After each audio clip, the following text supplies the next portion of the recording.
लबाड लांडगं ढोंग करतंय असं आम्ही ऐकलं होतं. पण लबाड वांग छान शिजतंय हे आम्ही पहिल्यांदाच ऐकलं. आणि या तुमच्या लबाड वांग्यानं जगप्रसिद्ध शेफ संजीव कपूर यांना सुद्धा भुरळ घातली होती. पहिल्यांदा बघितल्यावर असं वाटतं की अरे वांग कसं खायचं, पण ज्यावेळेला खरंच त्याची आपण चव बघतो. आपले प्रसिद्ध शेफ संजीव कपूरजी सुद्धा एकदम त्यांनाही खूप ते आवडलं होतं. पृथ्वीराज कपूर पण आले होते आणि खूप छान असं तो माहोल होता. त्यांनी तुमच्या आजीच्या हातची चव झाकलेली कढी प्यायली होती. ते म्हणाले नाही किती वेळ वाढत बसणार ना, मला त्यापेक्षा तुम्ही मला पातेलं आणून समोर ठेवलं तर चालेल. पोहे सुद्धा मी चायनीज पद्धतीने केले.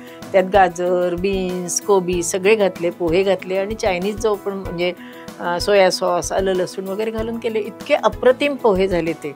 म्हणजे बघणे आणि हाताखालनं जाणे आणि स्वतः करणे या तिन्ही गोष्टी ज्या वेळेला जमतात त्यावेळेला तो पदार्थ उत्तम होतो असं मला वाटतं. तुम्ही कोणताही पदार्थ केला तर पहिल्यांदा डॉक्टर साहेबांना खायला त्यांना काय आवडतं तुमच्यात? केव्हाही कुठलाही पदार्थ केला तरी ते त्याला छानच म्हणतात. कदाचित भीती वाटत असेल उद्या जेवायला मिळतंय का नाही म्हणून. मला आपलं सोडून द्या, अमेरिकेतल्या जेलची खूप भीती वाटत होती. जसं आपल्या लहान मुलांना म्हणतो ना आपण, बघा चुकला की पोलीस मामा पकडेल, तसंच झालं होतं की चुकलं की तिकडे तुम्हाला जावं लागतं. तुम्हाला असा आवडणारा पदार्थ आणि जो सगळ्यांना रुचकर वाटतो, खावासा वाटतो? मला स्वतःला करंजी खूप आवडते. म्हणजे पोळी जितकी फुगली तेवढं चांगलं, पण करंजी जास्त फुगली तर ती फुगलीच. आणि मग बाकीच्यांचे चेहरे फुगतील त्याच्यामुळे. म्हणून तुम्ही नवीन पुस्तक पण लिहिता लग्न सोहळा. शेवटी काय लग्न म्हणजे काय एन्जॉयच आहे. सतत तुम्ही टेन्शन मध्ये प्रत्येक गोष्ट करायला गेलात तर कोणीच आनंद घेऊ शकणार नाही. त्यामुळे मस्त मजेत करावं, छान आनंदात राहावं. नमस्कार, मी संदीप चव्हाण आणि आपण पाहताय टॉप न्यूज मराठी. अर्थात सध्या सगळीकडे शारदीय नवरात्री आणि त्याची धूम सुरू आहे. आदिशक्तीचा जागर सुरू आहे. दुर्गेच्या 9 रूपांचं पूजन या आपण 9 दिवसांमध्ये करत असतो. शैलपुत्री, ब्रह्मचारिणी, चंद्रघंटा, कुष्मांडा, स्कंदमणा, कात्यायनी, कालरात्री, महागौरी, सिद्धिदात्री या प्रत्येक दुर्गेचं रूप पाहता आपल्या सर्वांना एक वेगळी शक्ती, ऊर्जा, सामर्थ्य आणि साहस प्राप्त होतं. अशाच नवदुर्गा या आधुनिक युगात देखील आहेत, ज्यांनी आपल्या संघर्षाच्या, साहसाच्या, शौर्याच्या जोरावर प्रत्येक क्षेत्रात, प्रत्येक कला गुणांमध्ये आपलं प्रावीण्य दाखवलेलं आहे. मग ही क्षेत्र म्हणजे आधुनिक, अर्थातच राजकीय, सामाजिक, सांस्कृतिक, शैक्षणिक आणि सगळ्यात महत्त्वाचं म्हणजे प्रत्येकाचं एक वेगळं दालन उभं करून देणारं क्षेत्र आजच्या आधुनिक युगात उभं आहे. काही जणींसाठी हे दालन किचनमधून सुद्धा सुरुवात होते आणि तिथून देखील त्यांचा प्रवास अख्ख्या विश्वापर्यंत जातो. आपल्याला सर्वांनाच माहिती आहे की कुणी ज्याला आपण म्हणू की कुणी नामात देव शोधतो, कुणी कामात देव शोधतो, कुणी घामात देव शोधतो, तर कुणी अन्नात देव शोधतो. आणि अन्न म्हणजे पूर्ण ब्रह्म. संत सावतामाळींनी स्पष्टपणे म्हटलेलं आहे, कांदा मुळा भाजी अवघी विठाई माझी, लसूण मिरची कोथिंबिरी झाला अवघा माझा हरी. आता अशीच कांदा, मुळा, भाजी, काकडी, मिरची, वांग याच्यात उत्तमरित्या आपली पाककृती दाखवून अख्ख्या विश्वाला, खवय्यांना भुरळ पाडणाऱ्या एक आजच्या युगातल्या नवदुर्गा आपल्या स्टुडिओत आलेल्या आहेत. आणि त्या नेहमी तुम्ही कितीतरी त्यांचे आतापर्यंतचे एपिसोड पाहिले असतील.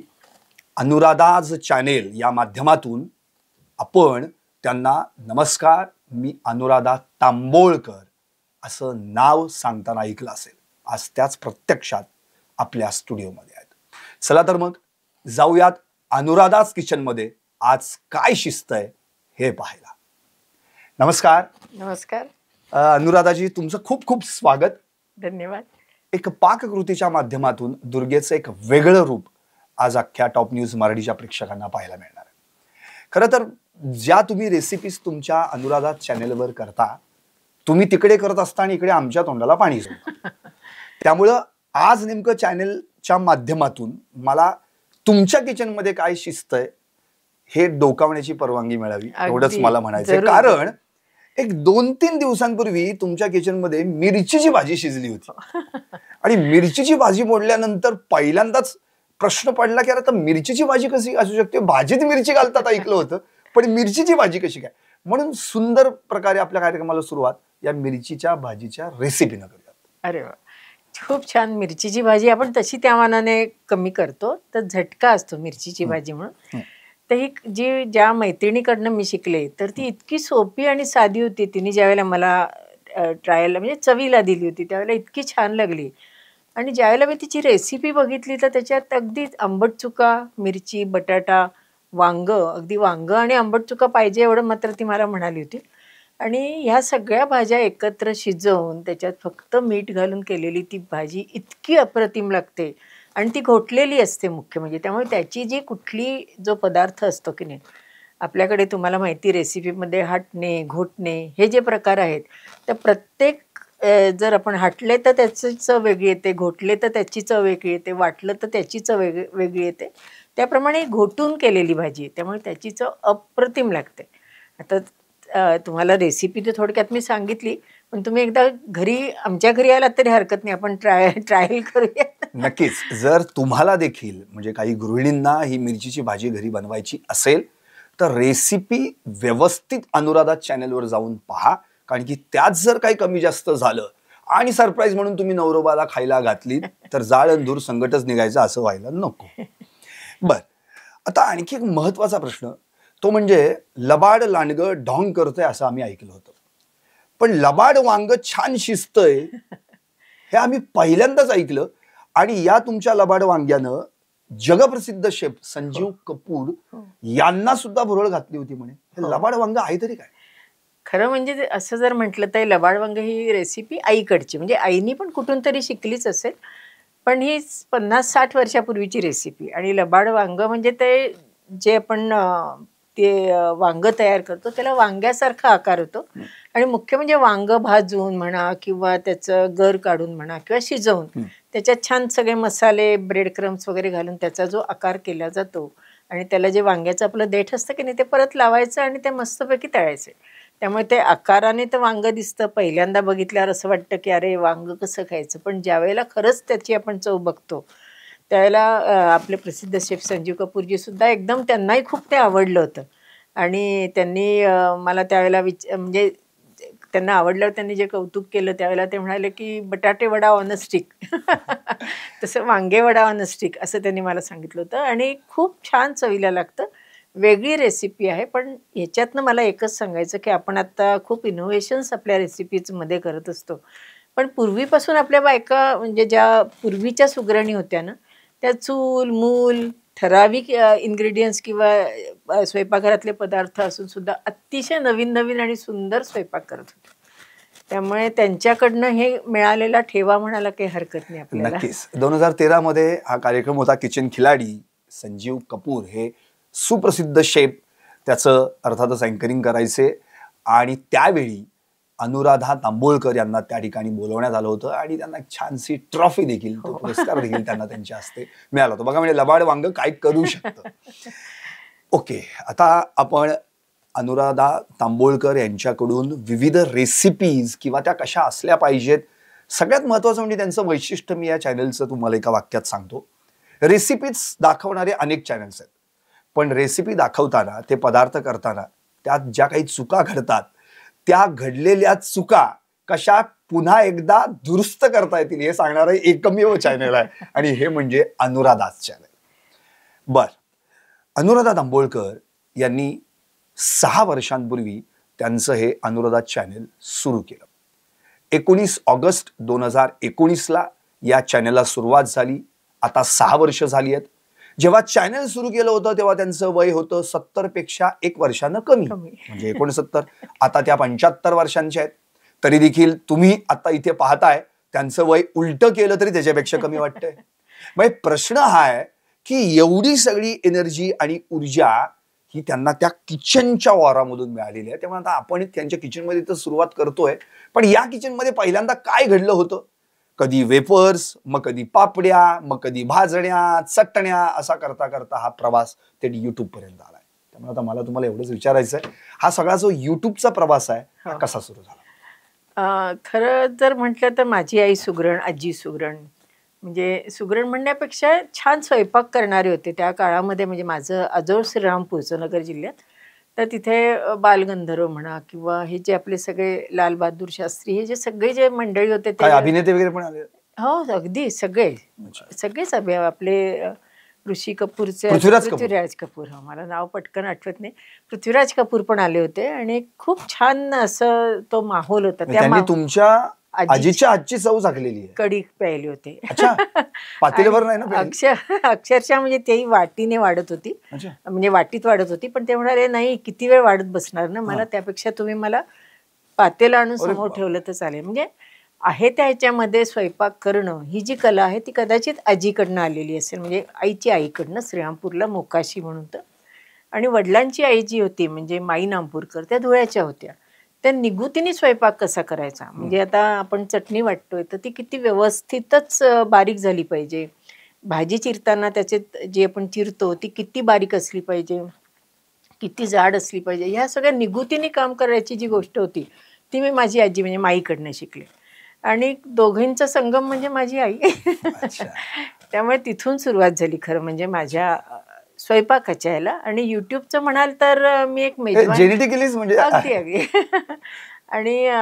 आणि मेजवानी मी पुस्तक लिहिलं होतं. आणि ते ज्या वेळेला प्रसिद्ध झालं त्यावेळेला असं वाटलं होतं की हे एवढे 3000च्या वरती रेसिपीज कुठेतरी नोंद असावी. हाच त्यामागचा खरा हेतू होता की या बायकांनी इतके कष्ट, म्हणजे पूर्वीच्या बायकांनी कष्ट करून केलेले जे पदार्थ किंवा त्यांच्या हातचे मी प्रत्येक रेसिपी खाल्लेली आहे, तर त्याची नोंद असावी म्हणून मी ते पुस्तक लिहिलं खरं म्हणजे. आणि मग नंतर असं वाटलं की पुस्तक वाचणारी मंडळी आता खूप कमी असतील, कारण मला कोणतरी म्हणालं, माझी मैत्रीण वगैरे, की अगं पण आता यूट्यूब आहे. मग यूट्यूब मी म्हणजे काय असतं, मग ते मी तो स्मार्टफोन घेतला. तोपर्यंत स्मार्टफोन वापरण्यात की मी काही स्मार्ट नव्हते म्हणजे, पण ते वापरला आणि मग त्याच्यातनं यूट्यूबला सुरुवात झाली, घाबरत चुकत, पण आता सवय झाली यूट्यूबची पण. अच्छा, आता यूट्यूबवर तुमच्या अनेक रेसिपीज आपण सगळे पाहतो. आत्ताच तुम्ही उल्लेख केला होतात की पृथ्वीराज कपूर, लाल बहादूर शास्त्री माजी पंतप्रधान असतील किंवा बालगंधर्व असतील, हे सगळे ज्यांनी तुमच्या आजीच्या हातची चव चाखलेली आहे. तुम्हाला आणखी एक सरप्राईज असं सांगायचं आहे की आजीच्या हातची चव या सगळ्या दिग्गजांनी चाखली असेल तर भारताचे प्रसिद्ध शास्त्रज्ञ विजय भटकर यांनी अनुराधा काकूंच्या हातची चव चाखलेली आहे. ते काय आहे आणि तो नेमका काय किस्सा आहे हे आपण जाणून घेणार आहोत पण एका छोट्याशा ब्रेक नंतर. पाहत राहा टॉप न्यूज मराठीचा विशेष कार्यक्रम आदिशक्ती तू जय असू दे.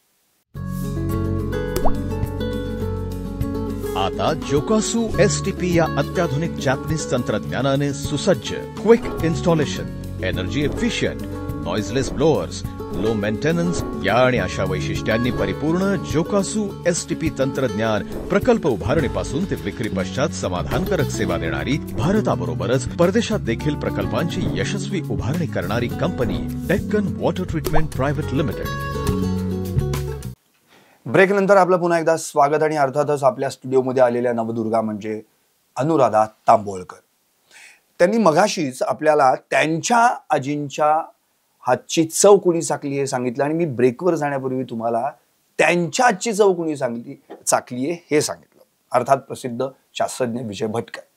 पण हा त्यांचा जो केटरिंगचा प्रवास आहे तो जो सुरू झालाय त्याच्या अलीकडे पण मी येणार आहे. पण पहिल्यांदा या किस्स्यावर जाऊ आणि मग आपण फ्लॅशबॅकला जाऊ. नेमकं काय घडलं होतं आणि विजय भटकर यांनी तुम्हाला असं सांगितलं की तुम्ही आमच्यासाठी आमच्या स्टाफला जेवण द्या. काय झालं की आम्ही पाषाणला राहत होतो त्यावेळेला डॉक्टर विजय भटकर आपले प्रसिद्ध शास्त्रज्ञ, त्यांचं वरच्या बाजूला ऑफिस होतं. आता तिथेच वरती म्हणजे खाली स्वयंपाकघर वरती त्यांचं ऑफिस. तर त्यांनी त्याचा जो स्वाद म्हणा किंवा त्याची जी एक सुगंध असतो स्वयंपाकाचा तर तो त्यांना येत असेल वरती आणि त्यामुळे ते खाली आले. तुमची फोडणी टाकली की आणि मग ते खाली आले आणि मग त्यांनी मला विचारलं की आमच्या शास्त्रज्ञांना तुम्ही द्याल का. वास्तविक 150-200 लोकांना एक ॲट अ टाइम जेवण द्यायचं इतके मला काही अनुभव तसा खूप नव्हता, पण स्वयंपाकाबद्दल मला खात्री होती की मी स्वयंपाक नीट करीन. मग एक हाताशी एक माणूस म्हणजे एक आचारी घेतले आणि पोळ्या दुसरीकडनं मागवून मी द्यायला सुरुवात केली. जवळजवळ 2.5-3 वर्ष मी त्यांना रोजचं जेवण म्हणजे एक वेळचं जेवण अर्थात ते सगळं देत होते आणि सगळे शास्त्रज्ञ खूप खुश होते. असं काही भटकरांची काही कमेंट त्याबद्दल काही नाही, ते म्हणजे खूप छानच असायचं त्यांना, म्हणजे खूप आवडायचं आणि ते म्हणायचे की खूप दिवसांनी असं घरचं आणि छान सुगंधित जेवण आपण म्हणूयात किंवा स्वादाचं जेवण असेल ते मी खूप तुमच्याकडनं बऱ्याच वेळेला चाखलं गेलंय आणि नेहमी केटरिंग असेल किंवा काही मी पदार्थ केले की आवर्जून त्यांच्याकरता पाठवायचे. आणि मग तिथे बरेच राजकारणी म्हणूयात किंवा मोठे मोठे लोक यायचे. मग त्यांना ते मुद्दामून मला काही करायला सांगायचे डिशेस. आणि मला ती आवड होती, कारण ही सगळी जी आपण म्हणूयात हे आजी आईकडनं आलं होतं की सगळ्यांना जेवायला द्यायचं आणि तृप्त करायचं. त्या ह्याच्यातनं मग मी ते देत होते, असं करत होते. म्हणजे पावभाजीत बटाटे घातलेले मी ऐकले, म्हणजे रताळी घातलेली मी पहिल्यांदा. हो, मी तेही घालून पाहिलं होतं बरं का. म्हणजे जरा घाबरतच तो प्रयोग केला होता आणि मग रताळे घातले बटाट्याच्या ऐवजी, की बटाटा खूप छान नसतो वगैरे ऐकलं होतं त्या काळामध्ये मी थोडंसं. म्हटलं करून तर बघूयात. आणि मग त्यांना ज्यावेळेला मी वाढलं की नाही त्यावेळेला खरंच सांगते मी प्रत्येकाच्या चेहऱ्याकडे बघत होते की कोणी काही तोंड वाकडं करतंय का, कोणाला लक्षात येतंय का. पण जे मुख्य त्यांचे जे होते त्यांना मी सांगितलं होतं की मी बटाट्याच्या ऐवजी रताळ वापरलं, तुम्ही आधी खाऊन बघा तुम्हाला कसं वाटतंय ते. पण त्यांनाही ते आवडलं, त्यांच्याही एवढं लक्षात आलं नाही. म्हणजे ती चव त्याच्यामध्ये, कारण पावभाजी मसाला इतका स्ट्रॉंग आणि छान असतो की त्याच्यात हे सगळ्या भाज्या मिक्स होऊन जातात. आणि मग त्याच्यात ते रताळ्याची पावभाजी केली होती. अच्छा, मगाशी आपल्याला अनुराधा काकूंनी असं सांगितलं मी काय स्मार्ट नाही, पण त्या किती स्मार्ट आहे त्याचं उदाहरण देतो मी तुम्हाला. 90च्या दशकात आपली फियाट काढायची आणि त्यात 100 किलो टोमॅटो आणि बटाट्याची पोती रोज सकाळी 4:30ला जाऊन स्वारगेटच्या मार्केटमधून घेऊन यायचं. ही कला आणि हे कौशल्य ज्याच्याकडे आहेत त्या स्मार्टच असतात, हे वेगळं सांगायची गरज नाही. हा जो दिनक्रम होता त्या काळातला, म्हणजे मला आठवतंय तुम्ही एका मुलाखतीमध्ये पण स्पष्ट केलं होतं की सुरुवातच तुम्ही वेफर्स बनवण्यापासून केली. पण आता ते वेफर्स बनवायचे कसे, तर ते शिकण्यासाठी एक आपण म्हणतो ना, आता गुरु आणि शिष्याचं नातं आहे, पण गुरुला माहित नाही शिष्य कोण बनणार आणि शिष्याला माहित नाही गुरु कोण आहे, पण त्याची कला तो लांबून कुठून तरी पाहतो. काय नेमकं आहे ते वेफर्स कसे बनले, नंतर जे वेफर्स ब्ल्यू डायमंड या कंपनीच्या व्रॅपर मध्ये गेले. अगदी बरोबर आहे. म्हणजे मला खरं आईने सुचवलं होतं, मला काहीतरी उद्योग करायचा होता खरं म्हणजे. आणि म्हणून मग मी आई म्हणाली की वेफर्स हल्ली खूप आवडतात सगळीकडे, तर तू वेफर्स सुरू कर. मग मी मुंबईला जाऊन ते मशीन आणलं, ते सगळं झालं. पण नक्की वेफर्स करायचे कसे, मशीन चालवायची कशी, ह्याची काही माहिती नव्हती. म्हणजे मग एकदा सदाशिवपेठ किंवा ह्या भागामध्येच एक छान वेफर्सचं दुकान नव्हतं किंवा तिथे ते केलं जायचं, ते मी एकदा बघितलं. आणि मग मुलं 9:30ला शाळेत गेली, मिस्टर दवाखान्यात गेले की मी माझी ल्युना घेऊन तिथे जाऊन उभी राहायची. मग थोडंसं बाहेर बघायचं, थोडं ते काय करतात, कुठल्या क्षणी ते वेफर्स म्हणजे किसलेले वेफर्स त्या तेलामध्ये टाकतायत, मिठाचं पाणी कधी टाकतायत, ते काढताना तो वेफर्सचा रंग कसा असतो, हे मी लांबून बघत होते. मग शेवटी एक दिवस ते म्हणाले की ताई तुम्ही नेहमी बाहेर बसता, तर आत येऊन बसा, तुम्ही रोज कोणाची वाट बघता का. मग मी आत गेले, बसले. मग शेवटी त्याला मला म्हणजे इतकं खोटं किंवा इतकं त्याला हे फसवणं म्हणण्यापेक्षा असं हे सांगून टाकलं मी की मला याची इच्छा आहे, तुमचं मी इथे बसून रोज बघते म्हणजे उभं राहून, तर मलाही वेफर्स करायचं. मग त्या माणसांनी म्हणजे ते छान होते गृहस्थ, त्यांनी मला सगळं छान सांगितलं की अशा पद्धतीने तुम्ही करायला हरकत नाही. आणि मग तिथून वेफर्सची सुरू झाली. मग फक्त बटाटा वेफर्सवर मी थांबले नाही, मी टोमॅटो वेफर्स करत होते, कॉर्नचे वेफर्स म्हणजे पापड्या, म्हणजे टोमॅटो किंवा कॉर्नच्या असतील त्या नाचणीच्या वगैरे छोट्या चिपकॉर्न. आणि मग ते व्यवस्थित त्याचं मार्केटिंग केलं. एक्झिबिशन्समध्ये मी महिना जात होते, कारण हे सगळे नवीन प्रकार होते. तुमचे मिस्टर पण डॉक्टर, त्यांनी तुमच्या चिपटॉनचं मार्केटिंग केलं. अगदी पेशंटला खाऊ घातलं. नाही, पेशंटनी त्यांना खाऊ घातलं. आणि खूप असे किस्से आहेत की ज्या वेळेला एकदा तर गंमत म्हणजे त्यांनी म्हणजे पाषाणून मी सगळं सामान घेऊन निघाले, रिक्षाने आले, तिथे सगळं झालं. आणि एक तिथे उतरताना लक्षात आलं की आपली एक नोट थोडीशी खराब झाली.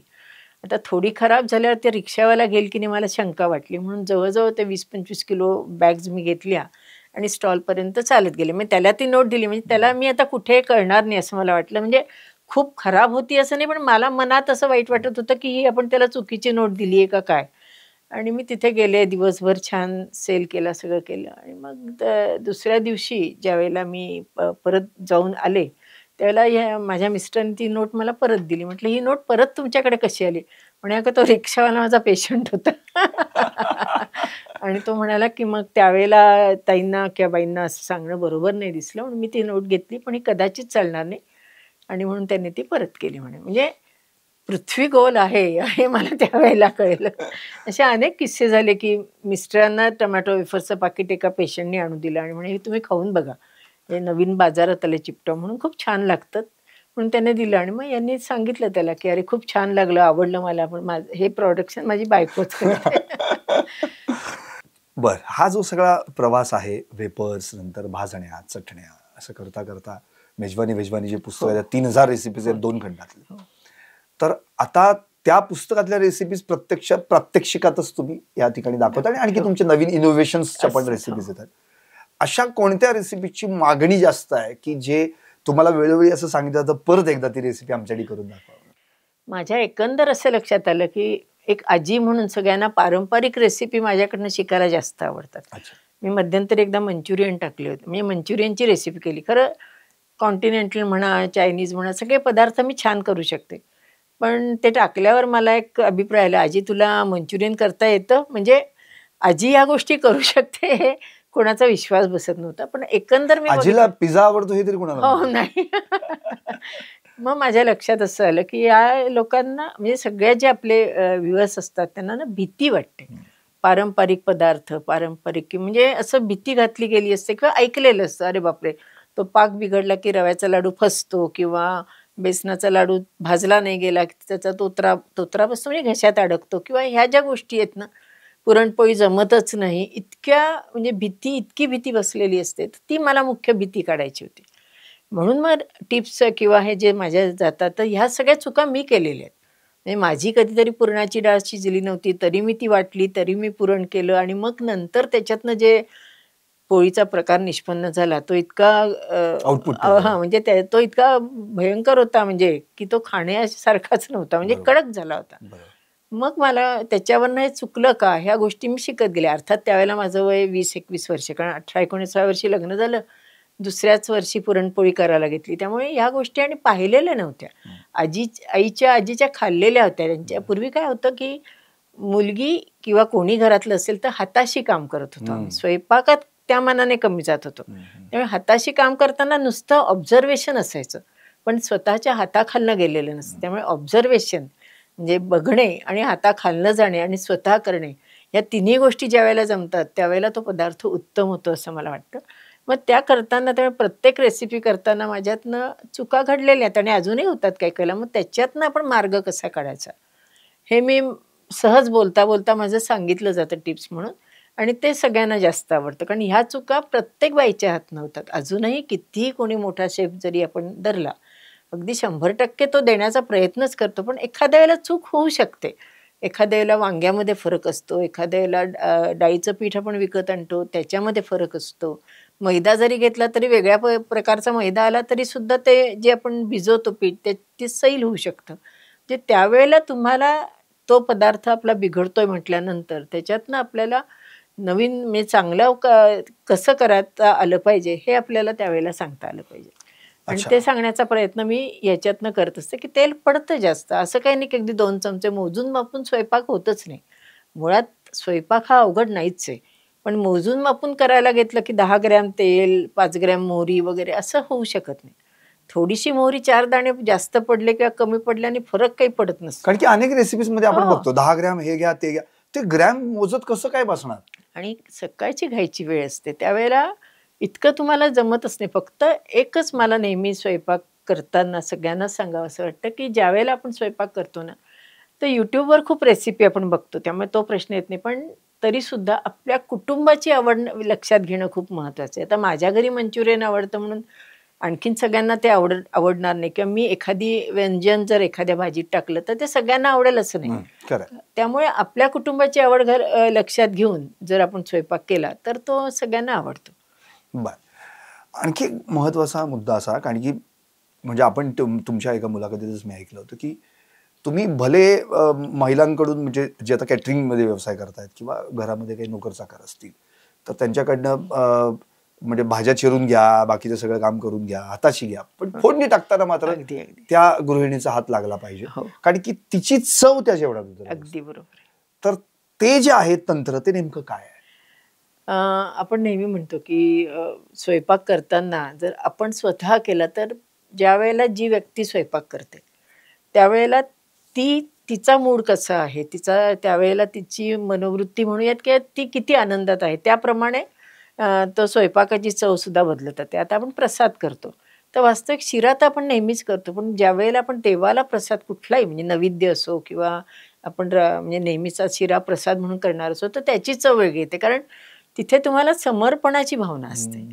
तेच रोजचा जो स्वयंपाक असतो तिथे सुद्धा मी माझ्या मुलांना, माझ्या घरातल्यांना त्या शिऱ्याचा प्रसाद होतो. हो, अगदी बरोबर आहे. आणि मग ते ज्यावेळेला आपण मुलांना देतो किंवा तो एक प्रकारचा नैवेद्यच असतो ना मुलांना, त्यांना ते चांगलं देणं हे आईचं म्हणजे शिरलं पाहिजे त्यात, अगदी, शिरलं अगदी. पाहिजे. मन तुमचं तिथे असेल ना, की काही नाही, हरकत नाही. ही आज माझ्याकडे दोडका आहे आणि दोडक्याची मला भाजी मुलांना द्यायची आहे, पण असा दोडका दिला तर आवडणार नाही. मग मी तो चॉपरमधनं काढीन, तो बारीक करीन आणि खिम्याची म्हणजे गरम मसाला वगैरे घालून त्याचं दोडक्याची भाजी करीन.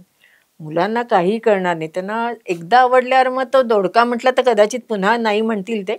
पण छान व्हेज खिमा आहे किंवा व्हेज काहीतरी असं छानसं त्यांच्या आवडीचं नाव जर आपण दिलं, तर मुलं आरामात खातात आणि घरातले लोक पण खातात. नक्की अशा बऱ्याच भाज्या असतात ज्या नावडत्या असतात. आणि मी तर असं म्हणेन की प्रत्येक गृहिणीला रोज रात्री हा प्रश्न पडलेला असतो की उद्या सकाळी काय करायचं. आणि सकाळी काय करायचं हे ठरवल्यानंतर ती गुपचूप आपलं ते सगळं जेवण करते आणि आपापल्या कामाला निघून जातात सगळे, तीही निघून जाते. आणि आता तर सगळ्या नोकरदार महिला आहेत. पण जेव्हा डब्यात ती वस्तू येते तेव्हा ती व्यक्ती खाते आणि फोन करून मेसेज करून सांगते, वा वा खूप सुंदर झालं होतं. पण हे माहितच नाही त्याला की रात्रभर मी काय विचार केलाय. तर इथे हा जो यक्ष प्रश्न प्रत्येक वेळी प्रत्येक घरातल्या महिलेला पडलेला असतो. अशा वेळी कारली, दोडकी असं म्हटलं की आम्ही सगळे पुरुष मंडळी नाका मुरडत असतो. आणि त्यावेळी तुम्ही तो पदार्थ वेगळ्या अँगलनी करता, वेगळ्या पद्धतीने करता. हे कसं काय जमतं तुम्हाला? कसं काय करता? नाही, मग मी म्हटलं तसंच की कुटुंबाची आवड आपल्याला लक्षात घ्यायला पाहिजे की माझ्या घरामध्ये किंवा आपल्या घरामध्ये समजा आलं लसूण आणि गरम मसाला ह्याचं कॉम्बिनेशन आवडतंय. कधी चायनीज केलं त्याचं आवडतं. तुम्ही म्हणजे मी प्रयोग म्हणून केलेल्या सगळ्या गोष्टी तुम्हाला सांगते की पोहे सुद्धा मी चायनीज पद्धतीने केले. त्यात गाजर, बीन्स, कोबी सगळे घातले, पोहे घातले आणि चायनीज जो पण म्हणजे सोया सॉस, आलं लसूण वगैरे घालून केले. इतके अप्रतिम पोहे झाले ते. मग तेच ते पोहे रोजच्या ब्रेकफास्टला खाण्याच्या ऐवजी समजा जर चायनीज म्हणजे काय की चायनीज मसाले वापरून केलेला जो पदार्थ त्याला आपण चायनीज म्हणतो. मग त्या पद्धतीने सोया सॉस वगैरे वापरून केलेले जे पदार्थ होते किंवा केले जातात तर ते छान होतात. आता वन डिश मील आपण म्हणतो आता, म्हणजे एकच पदार्थ केला जायचा. पूर्वी तर असं एकच रात्री एकच काहीतरी पदार्थ केला जायचा. तर आपला दलिया असतो, गव्हाचा दलिया. मग त्या दलियाला मी शिजवून नेहमीसारखं घेतलं आणि आपण पावभाजी जशी करतो तशी दलिया केला मी तो. म्हणजे आलं लसूण, पावभाजी मसाला, त्याच्यात थोड्याशा भाज्या. मुलांनी चाटून पुसून खाल्ला. म्हणजे गहू पण म्हणजे गहू गेला म्हणजे पोळी पण गेली, भाज्या पण गेल्या, सगळंच गेलं. मग आणखीन आपल्याला मुलांकडनं जे आपल्याला द्यायची अपेक्षा असते ती सगळी खाल्ली जाते आपोआप मुलांची. ह्या चेंजेस आपण आपल्या कुटुंबाला काय आवडतं ते बघून आपण चेंजेस करायला पाहिजे किंवा बदल करायला पाहिजे असं मला नेहमी वाटतं. या अनुराधा किचनमध्ये जे काही शिस्त त्या रेसिपी पाहून अनेक जणांनी आपापल्या किचनमध्ये शिजवल्यात, केलेल्या आहेत. आणि त्याचे चांगले रिस्पॉन्स किंवा तुम्हाला त्याच्या प्रतिक्रिया पण आलेल्या आहेत. असे काही प्रसंग आहेत की अरे वा, आणि तुम्ही जो पदार्थ दाखवला तो आम्ही केला आणि आता तो आम्ही प्रत्यक्षात केल्यानंतर कळलो की किती सुंदर झाला. तर असं काही एखादा अविस्मरणीय प्रसंग? खूप खरं, खूप देशातले विदेशात, अगदी विदेशात पण आहे. म्हणजे आत्ताच पाडवा आपला झाला त्यावेळेला एका आपल्या इंडियन मुलाशी म्हणजे पंजाबी किंवा अशा सिंधी म्हणा अशा मुलीने लग्न केलं होतं. तर तिचं मला एक व्हॉट्सॲपवर आलं, फोटो पाठवला होता आणि खाली पुरणपोळी वगैरे सगळं तिने केलं होतं. आणि तिने मला लिहिलं होतं की आजी मी तुमचे पदार्थ नेहमी बघते आणि ते बघून मी गुढी उभी केली, पुरणाची पोळी केली आणि मोदक सुद्धा मी गणपतीला केले. म्हणजे हे कौतुक आहे त्या मुलीचं खरं म्हणजे की तिने हे पदार्थ करून बघितले. मग जिने ते पूर्वी सुद्धा एवढे पदार्थ खाल्ले नाही तर ते आपल्या मुली तर आराम म्हणजे ज्यांनी हे खाल्ले ते आरामात करू शकतात. फक्त त्यांच्या मनातली जी भीती आहे ना ती काढण्याचा मी प्रयत्न करते की चुकलं तर हरकत नाही, मोदकाला नीट अगदी छान टोक आलं नाही तरी हरकत नाही, पण आतली चव आणि जर पातळ आवरण वरची जी पारी असते ती छान झाली की काम होतं. म्हणजे ह्या गोष्टी आहेत. किंवा आणखीन एक आजोबा होते तर त्यांचंही असंच होतं की त्यांच्या मिसेस गेल्यानंतर त्यांना जेवण पटकन म्हणजे बाई यायची, ती स्वयंपाक करायची आणि निघून जायची. ते सांगायचे हां कोबीची कर किंवा कोबीची केली.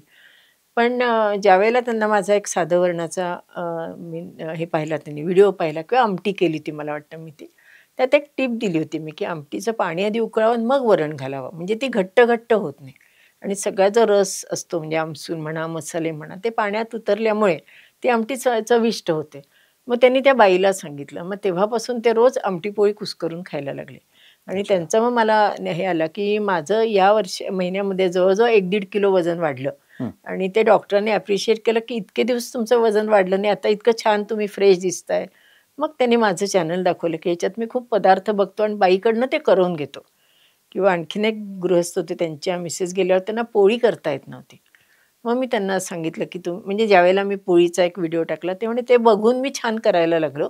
आणि ज्या दिवशी पोळी माझी खरीच मऊ आणि छान झाली आणि फुगली, त्या मुलं जशी ओरडतात ना हाय करून, तसं म्हणे मी ओरडत होतो दिवसभर. म्हणजे ह्या छोट्या छोट्या गोष्टी असतात, पण आपलं चुकतं कुठे हे जर सांगितलं गेलं ना, तर स्वयंपाक उत्तम होतो असं मला वाटतं. आणि ते सांगायला म्हणजे आम्ही आजच ते सांगू शकू असं मला वाटतं. बरोबर. आता शारदीय नवरात्री महोत्सव सगळीकडे सुरू आहेच. काही दिवसांनी दिवाळी सण येतोय आणि आता महिलांची लगबग सुरू होईल दिवाळीचे पदार्थ वगैरे. तर तुम्ही अनेक दिवाळीचे पदार्थ आपण रेसिपीच्या माध्यमातून दाखवले. तुम्हाला असा आवडणारा पदार्थ आणि जो सगळ्यांना रुचकर वाटतो, खावासा वाटतो, असा एखादा पदार्थ ज्याची अगदी थोडक्यात रेसिपी सांगता येईल, जी आता ऐकून महिला त्या करू शकतात? मला स्वतःला करंजी खूप आवडते. आणि ती सुद्धा सुक्या खोबऱ्याची जी करंजी असते, सुकं खोबरं किसून त्यात खसखस, थोडीशी भाजलेली कणिक, चारोळी, काजू, बदाम जे आपल्याकडे अवेलेबल असेल ते घालून जे सारण कोरडं करायचं. आणि त्याच्यात गूळ मात्र वापरायचा. खसखस आणि गूळ हे कॉम्बिनेशन खूप छान लागतं. त्यामुळे त्याच्यात गूळ वापरून किंवा ओला खजूर वापरून ते सारण तयार करायचं. करंजीचं काय असतं, की सारण आपण चाखून बघू शकतो किंवा आपल्याला वासावरनं कळतं, की सारण आपलं उत्तम झालं. पण करंजी चुकते कुठे किंवा चुकते म्हणण्यापेक्षा आपल्याला मनासारखे कुठे होत नाही, तर तिचं जे आवरण असतं ना, ते खुसखुशीत व्हायला पाहिजे. ते जर मऊसर झालं तर मग नंतर त्या मऊ पडल्या, मग काय झालं, पाऊस पडला असेल किंवा झाकण नीट लागलं नसेल, ही कारणं असतातच. म्हणजे ती कारणंच आपण म्हणतोच, परंतु ते आवरण जे असतं किंवा ती जी पारी खुसखुशीत होण्याकरता त्याच्याकरता मैदाच वापरला जातो. किंवा कणिक जर तुम्ही वापरणार असाल तर ती मैद्याच्या चाळणीने कणिक चाळून घ्यायची. म्हणजे तो कोंडा जो असतो तो काढून टाकायचा. आता कोंडा निघाल्यावर पुन्हा मग फायबर निघालं, मग आता त्याच्यात काही जीवनसत्व नाही असं काही नाही. त्या दिवशी पुरताचा तो कोंडा घ्यावा. त्याची जी भाजी केली असेल त्या दिवशी आपण बटाटा करू देत, कुठली भाजी असेल त्याच्यात तो कोंडा घालून टाकावा. म्हणजे तो आपल्या पोटात जातो, वाया जात नाही. आणि मग तर जो आपण मैद्याच्या चाळणीने मैदाही चाळून घ्यायचा किंवा कणिक जे तुम्ही घ्याल ते. आणि समजा जर आपण 1-2 वाट्या मैदा घेतला असेल तर त्याच्यात 2-3 चमचे रवा बारीक मिक्सरमधनं करून घालायचा. आणि 2 वाट्या मैद्याला अंदाजे 2 टेबलस्पून अगदी गरम तेल करून घालायचं. आणि मग ते छान मळून घ्यायचा. आणि तो खरं पूर्वीच्या काळी फक्त रव्याच्या करंज्या केल्या जायच्या आणि रवा सुद्धा जात्यावर काढला जायचा बरं का त्यावेळेला. आणि मग नंतर तो भिजवून तो खूप कुटायचे रवा फक्त घेऊन. तसंच हे जे आपलं आपण जे पारीचं केलेलं आहे ते आपण मिक्सरमधनं फिरवून घ्यायचं. त्याचे छोटे छोटे सुपारी एवढे गोळे करायचे. मिक्सरमधनं जे कुटण्याचा त्रास आपला वाचतो. आणि मग ते एकदा मऊ छान झालं ना की त्याची पारी चांगली होते. आणि मध्यम गॅसवर तळायचं. जर तुम्ही भरकन तळलं, कुठली गोष्ट जी तळली एकदम, वरनं छान लाल होते पण आतून ती पारी मऊ राहते. आणि मग एक अर्धा-1 तास झालं की पुन्हा ती करंजी मऊ व्हायला लागते. त्यामुळे मध्यम आधी पहिल्यांदा टाकताना मोठा गॅस ठेवायचा आणि मग थोडेसं ते व्हायला लागले असं वाटल्यावर गॅस मध्यम करून दोन्ही बाजूनी छान गुलाबीसर तळायची, लाल नाही. आणि मग ती काढल्यानंतर आणखीन ती थोडीशी गुलाबी होते आणि मग ती खुसखुशीत होते. आता करंजी आपली छान झाली आहे कशावरनं ओळखायचं? त्याच्यावर जर मोठे फोड आले तर समजायचं आपली करंजी मऊ पडणार आहे. जर बारीक बारीक फोड आले तर समजायचं आपली करंजी खुसखुशीत होणार आहे. ह्या छोट्या छोट्या टिप्स आहेत, या आजीकडनं आलेल्या आहेत की याच्यावरनं ओळखायचं. मग तुझी जर करंजी मोठे फुगे आलेत पहिल्या ह्याच्यात तर लागली त्या आवरणामध्ये थोडासा रवा आणखीन घालायचा किंवा मोहन आणखीन घालायचं किंवा ते आणखीन कुटून घालायचं. कदाचित ती कणिक सैल झाली असेल त्यामुळे ते मऊ पडले का हे बघायचं. आणि मग हे सगळे काय रिपेअर करायच्या सगळ्या गोष्टी म्हणजे सुधारणा करायची त्याच्यामध्ये आणि मग त्याच्या करंज्या करायच्या. अच्छा, म्हणजे पोळी जितकी फुगली तेवढं चांगलं, पण करंजी जास्त फुगली तर ती फुगली.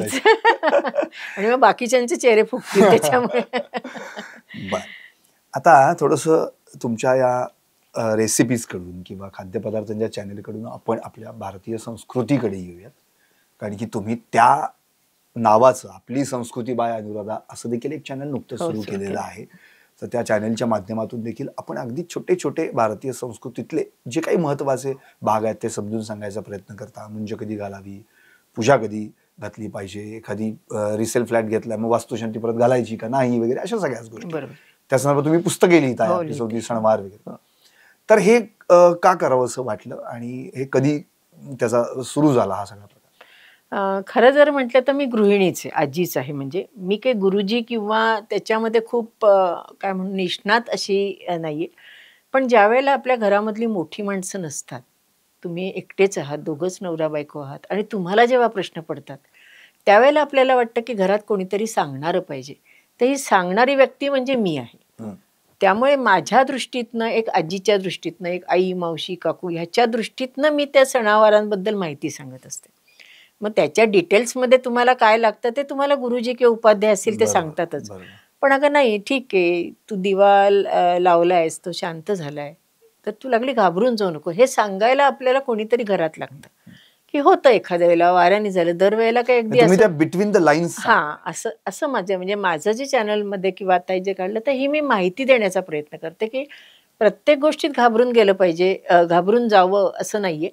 आपण सणवार करतो, आता समजा नवरात्र आले तर इतक्याच प्रश्न असतात आणि मुख्य काय आहे की आपले सणवार करताना ना एक भीती मनात असते की असं चुकलं आपलं, असं झालं तर आपल्याला देव लागली रागवेल का. तर देव काही काठी घेऊन बसलेला नाहीये, विघ्न अर्थ आहे तो, किंवा तो चांगला आपल्या करता बसलेला, म्हणजे आपल्याला आशीर्वाद द्यायला बसलेला असल्यानंतर आशीर्वाद देण्याकरता आहे तो आपल्याला लागली कशाला करेल. पण तीच ती चूक जर तू 10 वेळेला करत गेली आणि ते दुर्लक्ष केलं तर मग देवाला वाटेल की आपणही नाही का मुलांनी तेच त्या चुका केल्या की आपण म्हणतोच की नाही की अरे काहीतरी लक्ष द्यायला पाहिजेस तू. तसं ते जो मधला भाग आहे ना तो मी सांगण्याचा, म्हणजे दुआ म्हणायला हरकत नाही, गुरुजी आणि यांच्यामधला दुआ की ह्या गोष्टी कराव्या लागतात. किंवा चौरंग म्हणजे काय, पाठ म्हणजे काय, हळद कुंकू म्हणजे काय, देवघरात कुठली तयारी असली पाहिजे, किंवा मुहूर्त आपण लग्नाचे करतो ते का केले जातात.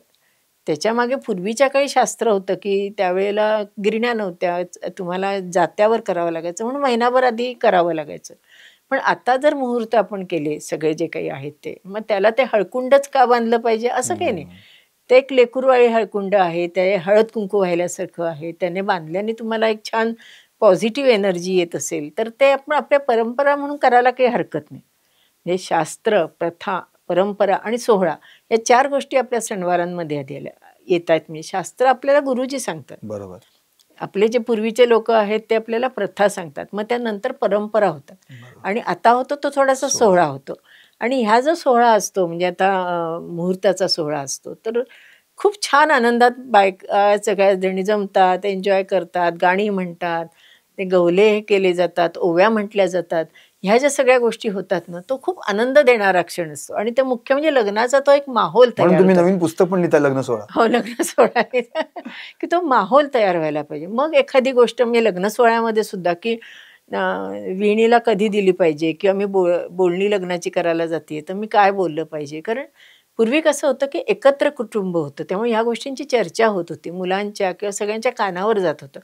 आता तसं राहिलं नाही आणि मग भीती वाटते. म्हणजे भीती ही जी सगळ्या गोष्टींमधली जी भीती, म्हणजे संसारातली थोडक्यात भीती जी आहे, स्वयंपाक असो, सणवार असो, किंवा आपल्या घरामधलं एकमेकांमधलं नातं असो, ही जी भीती काढण्याचा प्रयत्न एक आजी म्हणून, मावशी म्हणून, काकू म्हणून मी काढण्याचा प्रयत्न करते.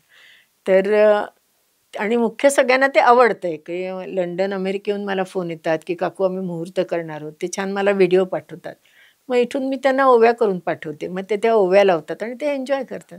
शेवटी काय लग्न म्हणजे काय एन्जॉयच आहे. सतत तुम्ही टेन्शनमध्ये प्रत्येक गोष्ट करायला गेलात तर कोणीच आनंद घेऊ शकणार नाही. त्यामुळे मस्त मजेत करावं, छान आनंदात राहावं. बरं, अगदी एक शेवटचे 2-3 प्रश्न. थोडंसं पुरा किचन मध्ये येतो. तुम्ही कोणताही पदार्थ केलात तर पहिल्यांदा डॉक्टर साहेबांना खायला घालाल? नाही, ते त्यावेळेला नसतात, नशीब म्हणते मी त्यांचं.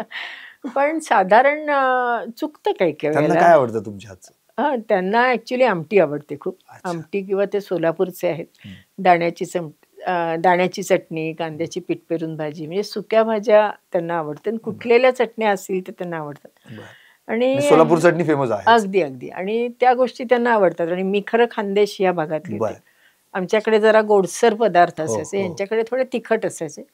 मग त्याचा समन्वय करत करत आता सगळे आम्ही नॉर्मलला जेवत आहोत आणि त्यांना आवडतात सगळे पदार्थ आणि केव्हाही कुठलाही पदार्थ केला तरी ते त्याला छानच म्हणतात. कदाचित भीती वाटत असेल उद्या जेवायला मिळतंय का नाही म्हणून, पण त्यांना तो आवडतो. म्हणजे हा विनोदाचा भाग झाला, पण त्यांना प्रत्येक गोष्ट केलेली आवडते आणि ते एन्जॉय करत सगळं खातात.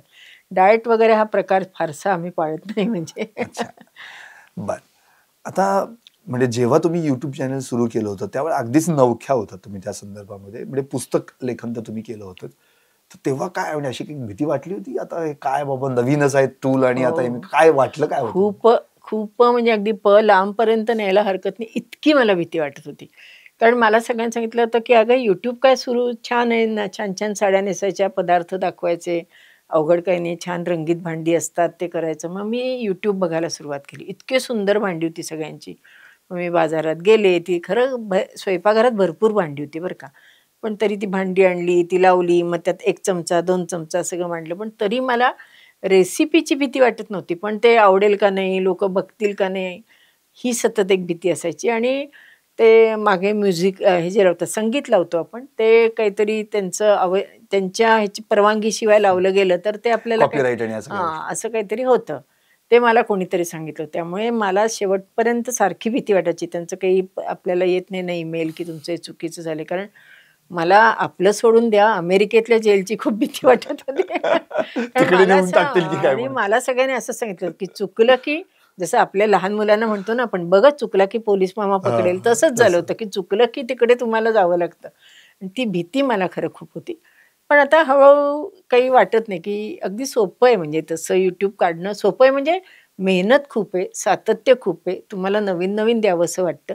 पण मी माझ्या चॅनलमध्ये शक्यतो त्या रेसिपी न देता मला असं वाटतं की नवीन ज्या पूर्वीच्या रेसिपी त्या सगळ्यांना द्याव्यात. भले त्या माझ्या इतर चॅनलपेक्षा जास्त बघितल्या जात नसतील, पण कुठेतरी त्याची नोंद राहील. कारण आमची पिढी गेल्यानंतर या रेसिपींची नोंद कुठेतरी राहणं आवश्यक आहे असं मला वाटतं. त्यामुळे ह्या ज्या वेगवेगळ्या, आता कालची जी मिरच्याची भाजी ती मी एका मैत्रिणीकडे खाल्ली, ती खूप छान आहे, लबाड वांग आहे. नंतर आपण जसे याचे ढोकळे करतो, वरणफळ करतो, तसं ज्वारीचे पिठल्यामधले ढोकळे म्हणजे त्या वड्या किंवा वरणफळ आमची आजी करायची.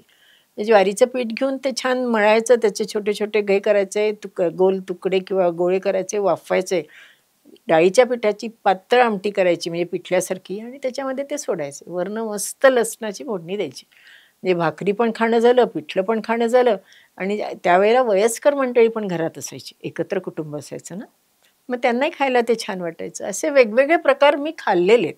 त्यामुळे मला असं वाटतं की ह्या गोष्टी माहिती पाहिजे. नाही तर पंजाबी डिशेस खूप छान आहेत, चायनीज आहेत, कॉन्टिनेंटल आहेत, सगळे छान आहे, पण त्या गडबडीत आपल्या ह्या डिशेस कुठे विसरायला नको.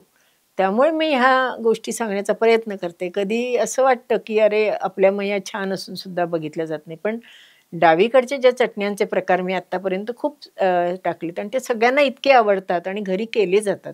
मुख्य डब्यातनं सुद्धा टिफिनमधनं वेगवेगळ्या चटण्या आता द्यायला लागल्या. कारण डावी बाजू जर भरभक्कम असेल, म्हणजे डावी बाजू जर उत्तम असेल किंवा चविष्ट असेल, तर पुढचं तुमचं इकडचं थोडं कमी जास्त झालं तर ती एकत्र करून भरून काढते ती जागा.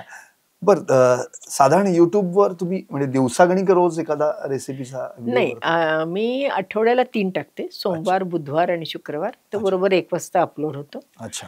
आणि नंतर आता हे जे आहेत आपली संस्कृती बाय अनुराधा, हे मी आता मंगळवार आणि गुरुवार टाकायला सुरुवात केली. आणखीन मला एक नेहमी वाटतं की जे आता म्हणजे डोक्यात विचार येतो, मी तुम्हाला सांगितलं, त्या दृष्टीने तयारी चालू आहे की लहान मुलं आहेत, छोटी नातवंड, म्हणजे माझी नातवंड आता मोठी झाली, पण ज्यावेळेला मी आता बघते, त्यांना आणायला जाते, त्यावेळेला मुलांना उंट किंवा हे जे आपण गोष्टी सांगितल्या जातात, तर त्यांना चेहऱ्यावरचं एक्सप्रेशन्स माहिती होत नाही. की म्हणजे मोठा वाघ आला, तिकडनं साप आला बरं का, ह्या ज्या गोष्टी किंवा वाक्यांमधले चढउतार आहेत, ह्या गोष्टी मुलांना माहिती नाही आहे. तिकडनं मोठा वाघ आला, तिकडनं साप आला, तो असा भरभर गेला, म्हणजे एका लाईनीत मुलं बोलायला लागली विदाउट एक्सप्रेशन अगदी. आणि त्यांना ह्या गोष्टी कळल्या पाहिजेत असं मला वाटतं, कारण त्याच्यात खूप मजा आहे ती गोष्ट ऐकताना. म्हणून मी आता मी गोष्ट सांगणार, म्हणजे आजीच्या गोष्टी, म्हणजे आजीच गोष्ट सांगणार असं आहे. आणि त्या मी माझ्या लहानपणी सांगितलेल्या गोष्टी किंवा ऐकलेल्या गोष्टी आहेत त्या सांगण्याचा मी प्रयत्न करणार आहे. एक प्रयत्न म्हणजे जसं आपण म्हणतो की आजीच्या बटव्यात किती हात घाला तो काही संपतच नाही, पदार्थ निघतच असतात. तशाच पद्धतीने होणार आहे. अगदी अगदी. पण याच आजीच्या किचन मधून अशा किती रेसिपीज आतापर्यंत शिजल्या? जवळजवळ 1500-1600 काहीतरी झालेत. बर. असं म्हणजे सगळे मिळून व्हिडिओ त्यातले 1000-1200 तर असतीलच म्हणजे. अच्छा. आणि त्या जवळपास प्रत्येकानं पाहिलेल्या आहेत आणि त्या तशा करण्याचा पण प्रयत्न केलेला. आणि मुख्य म्हणजे ज्या वेळेला मी कोणाला भेटते किंवा कोणी मला बाहेर गेल्यावर भेटतात त्यावर ते सांगतात की तुम्ही सांगितलेल्या रेसिपी चुकत नाहीत आमच्या. आणि खूप असं घरातली आजी आई सांगते त्यामुळे असं वाटतं की नाही ही आता आपण केलं ना पदार्थ हा उत्तमच होणार. हा जो कॉन्फिडन्स जो मला एक हवं होतं की सगळ्यांना स्वयंपाकाबद्दल कॉन्फिडन्स आला पाहिजे किंवा चव म्हणजे नक्की काय असते हे सांगता आलं पाहिजे. तो जो म्हणजे जी इच्छा होती ती बऱ्यापैकी आता झाली आहे, म्हणजे सक्सेसफुल झाली असं मला वाटतं. नक्कीच. अगदी शेवटचाच प्रश्न म्हणजे मला असं म्हणायचं की आत्ता ज्या गृहिणी आहेत ज्यांना आपण म्हणतो ना की बाबा घरात बसून मी काय करू, वेळ जात नाही, मग चला सिरियल पाहूयात, चला आणखी काहीतरी मग विश्रांतीच घेऊयात आणि त्यामध्ये त्या किंवा त्या चिंतनात की काय करायचं. तर त्यांच्यासाठी अशी कोणती संधी आहे की त्यांनी जर हे केलं तर निश्चितपणे त्यांना रोजगार पण उपलब्ध होईल, वेळ पण त्यांचं जाईल आणि 4 पैसे देखील त्यांना मिळतील, असं काय सांगता येईल? आता मी केटरिंग मधलीच होते किंवा म्हणजे केटरिंग म्हणजे काय मला संधी मिळत गेली आणि मी करत गेले. तर केटरिंग हा खरंच छान व्यवसाय आहे. आणि आता काय आहे की प्रत्येक गृहिणी जवळजवळ सगळ्या गृहिणी कामावर जातात. त्यामुळे आपण आजूबाजूची एक 15-20 घरं घेतली आणि जरी तेवढ्या लोकांना तेवढ्या ह्यांना जरी सकाळ संध्याकाळचं आपण छान जेवण दिलं त्यांच्या आवडीप्रमाणे. म्हणजे स्वयंपाक करताना सुद्धा माझ्या कुटुंबाची आवड मला माहिती आहे, पण मी आज जर एखाद्या कोणाला देत असेल तर त्यांच्या कुटुंबाची आवड मला माहिती पाहिजे आणि त्या पद्धतीने मी जर जेवण त्यांना दिलं तर आपल्याला 2 आहे की एक तर अन्न म्हणजे आपण जेवण दिल्यामुळे ते समाधानी होतात, तो एक आनंद मिळतो, त्यांची पोटं भरतात आणि तेही म्हणजे त्यांनाही तो एक जे छान काय म्हणूया समाधान मिळतं ते त्यांनाही मिळत असतं. आणि ह्या एक 10-10 घरं जरी प्रत्येकाने घेतली ना तरी पोटापाण्यापुरते निदान तुम्ही काहीतरी मिळवता याचा तुम्हाला आनंद मिळेल. कारण मोठ्या प्रमाणात तुम्ही करायला गेलात ना तर त्याच्यात खूप कष्ट आहेत. कारण आज जर मी आमटी केली आणि मोठी करायची म्हणजे 100 लिटर मला करायची म्हटली तर मला कोणाची तरी मदत घ्यावी लागेल. आणि ज्यावेळेला कुणाची तरी आपण मदत घेतो त्यावेळेला तीच चव येईल की नाही शंका असते. त्यामुळे आपली कपॅसिटी बघावी, 10 घरं घ्यावी, 25 घरं घ्यावीत आणि आनंदाने जवळपासच्या लोकांना जर आपण छान पदार्थ करून दिले तर ते त्यांना नक्की आवडतील. नक्कीच. अनुराधाजी, खूप चविष्ट गप्पा तुम्ही आमच्याशी मारल्या. तुमचं बोलणं देखील तितकंच सात्विक आहे आणि खूप चांगल्या पद्धतीनं तुम्ही सहज तुमच्या रेसिपीज अशा पाठ आहेत की जणू एखादी गोष्ट तुम्हाला सांगायला गेली तर त्यात किती काय हवं आणि काय टाकल्यानंतर काय घडू शकतं हे तुम्ही अगदी व्यवस्थित सांगितलं. खरं म्हणजे सुख म्हणजे नक्की काय असतं असं आपण ऐकलं, पण चव म्हणजे नक्की काय असते ते अनुराधा किचन मध्ये जाऊनच कळते असंच मला म्हणावं लागेल. पण या सगळ्याच गोष्टींमध्ये एक सगळ्यात महत्वाचा मुद्दा हाच आहे की आपण नेहमी म्हणतो की सुखाची वाट ही पोटातून जाते, पण पोटात काय जातं हे फार महत्वाचं आहे. आणि ते पोटात काय जायला हवं हे सांगणारी अन्नपूर्णा भेटणं गरजेचं आहे. त्या अन्नपूर्णा म्हणजेच अनुराधा तांबोळकर, ज्यांना आपण प्रत्यक्षात पाहिलं, त्यांचं बोलणं ऐकलं, त्यांच्या रेसिपीचे पदार्थ करून तुम्ही चाखलेत सुद्धा. आता वेळ आहे, संधी आहे, तर ज्या गृहिणींना अशा पद्धतीनं असे वेगवेगळ्या रेसिपीज तयार करायच्या असतील किंवा स्वतःचा रोजगार सुरू करायचा असेल त्यांनी नक्की अनुराधाज किचनला भेट द्या, त्यांच्या रेसिपीज पहा आणि आपण देखील नवदुर्गा बनून या आधुनिक युगात स्वतःची एक वेगळी ओळख निर्माण करा.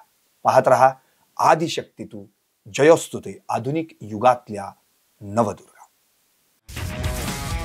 तुमची car, electric panel, data server आगीपासून सुरक्षित आहे का? नाही? मग आजच बसवा F protect temperature activated fire suppression device.